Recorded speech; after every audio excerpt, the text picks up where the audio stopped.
zone rurale, le coût de la mobilité via une automobile individuelle, qu'elle soit thermique ou électrique, représente un budget de l'ordre de 20% du budget total des ménages. 20%. Dans l'avenir, ça ne fera qu'augmenter. Il nous faut donc proposer des alternatives moins coûteuses, bénéfiques individuellement et collectivement. Bénéfiques pour notre porte-monnaie et pour les milieux naturels. Changer la norme sociale que représente la voiture individuelle sera difficile, mais nous n'avons pas d'autre choix. Or, ici, pour la déviation vauquiaise, c'est certainement 500 millions d'euros qui seront investis dans le tout voiture, le tout camion. Pas un centime, pas un sou, pas un copec, nada pour initier des initiatives et des alternatives. On est mobilisé aujourd'hui avec le collectif La Lutte des Sucs, FNE, Loire Vivante, aux Granges, l'instruction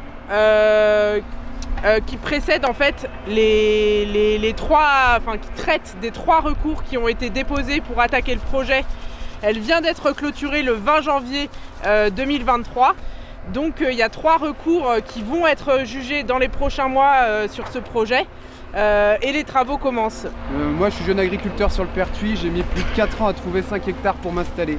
Et autour de nous on voit de nombreux jeunes qui ne trouvent pas de terre pour pouvoir se lancer. Alors voir toutes ces parcelles qui sont pourtant fertiles, qui vont couler sous le bitume, c'est un vrai désastre. C'est autant de productions agricoles qui vont disparaître. L'ADEME, l'Agence de l'environnement et de la maîtrise de l'énergie, elle alerte régulièrement sur le sujet. Quand on imperméabilise un sol, il n'y a pas de retour en arrière possible. À l'échelle humaine, ce sol, il est perdu. En France, l'artificialisation galopante recouvre 55 000 hectares de terres agricoles par an. C'est la capacité à nourrir 250 000 personnes chaque année qu'on perd sous le béton, c'est-à-dire plus que la population de la Haute-Loire.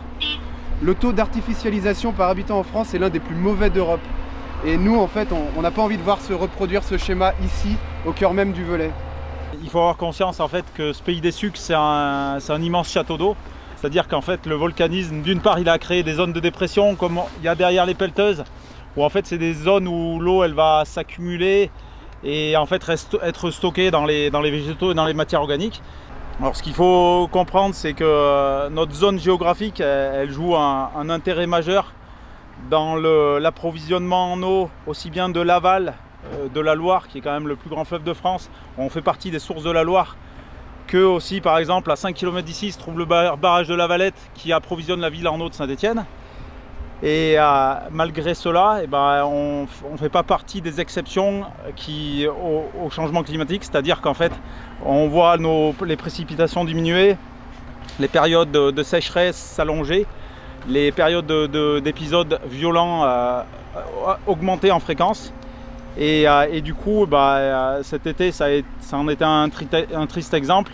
Et cet hiver, en fait, ce qu'on peut remarquer, c'est que il n'a toujours pas plu. Les réserves sont au plus bas. Là, les deux gros barrages, donc le barrage de la Valette et le barrage de Nossac, sont à 1/3 de leur capacité, sachant que normalement, ils devraient être remplis en milieu ou en fin d'hiver. Les ruisseaux et les rivières sont à leur niveau d'étiage. Donc en fait, ce qu'on peut dire, c'est que ça laisse présager des difficultés pour un avenir proche.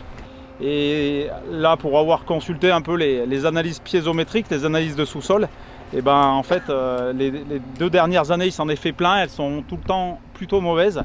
Ça montre en fait que ça sera dur de placer une chaussée sur pas mal d'endroits du tracé. Ce projet, il a été pensé dans les années 90 et il n'a pas du tout été pensé pour améliorer la vie des habitants et des habitantes de Saint-Austien et du Pertuis. On a bien conscience que en fait, le passage est dangereux et qu'il y a beaucoup de voitures et de circulation au niveau de Saint-Austien. C'est pour ça qu'on voudrait qu'il y ait une petite déviation qui soit faite, une déviation 2 fois une voie limitée à 80 km/h. Pour le bourg du Pertuis, c'est un peu différent parce qu'en fait, oui, il y a beaucoup de passages, mais c'est un village où il y a beaucoup de commerces et donc le passage est nécessaire pour faire vivre ces commerces-là. Et après, on voudrait aussi mettre en avant qu'il est possible d'avoir des transports en commun, de densifier par exemple la tram entre Le Puy et Saint-Étienne, de densifier aussi les bus entre Le Puy et Yssingeaux. On a calculé qu'en faisant un bus toutes les heures, soit 14 allers-retours entre 7h et 20h, cela coûterait 450 000 € par an. Si on calcule sur 20 ans, ça ne fait même pas 250 millions. Donc en fait, ce n'est pas un problème d'argent, c'est un problème de volonté politique. On propose aussi que le développement du train pour les marchandises dans la vallée de la Loire afin de rendre le passage moins attractif pour les camions ici. Voilà ce que pourrait donner une déviation courte de moins de 3 km à 2 fois une voie du style de la déviation de Polignac. Et le coût d'un tel aménagement plus l'aménagement de la traversée du Pertuis, ça coûterait entre 30 et 40 millions d'euros seulement, avec un aménagement beaucoup plus léger. Et effectivement, ça pourrait être utilisé pour développer les transports en commun avec des dépenses qui seraient vraiment sans aucune commune mesure.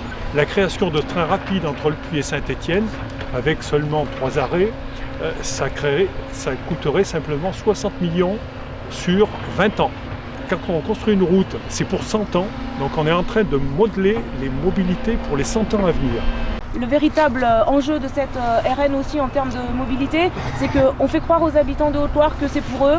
Et tout le monde sait, si on s'est penché sur ce que c'est que le trafic induit, qu'une fois qu'elle sera en 2 fois 2 voies, cette RN 88, c'est pas 14 000 véhicules jour. Hein. Ça va être beaucoup plus, parce qu'en fait c'est une façon déguisée de délaisser la vallée du Rhône. Donc ça, il faut bien l'avoir en tête, et les riverains qui ne sont pas convaincus, il faut qu'ils l'entendent. Tous attendent, mais ne sont pas résignés de finir dans le bitume emprisonnés. Touchez pas la montagne, touchez pas. Les sucres sont libres, ils ne se vendent pas. Brisés par le roi de la magouille, qui finira bouffé par les grenouilles.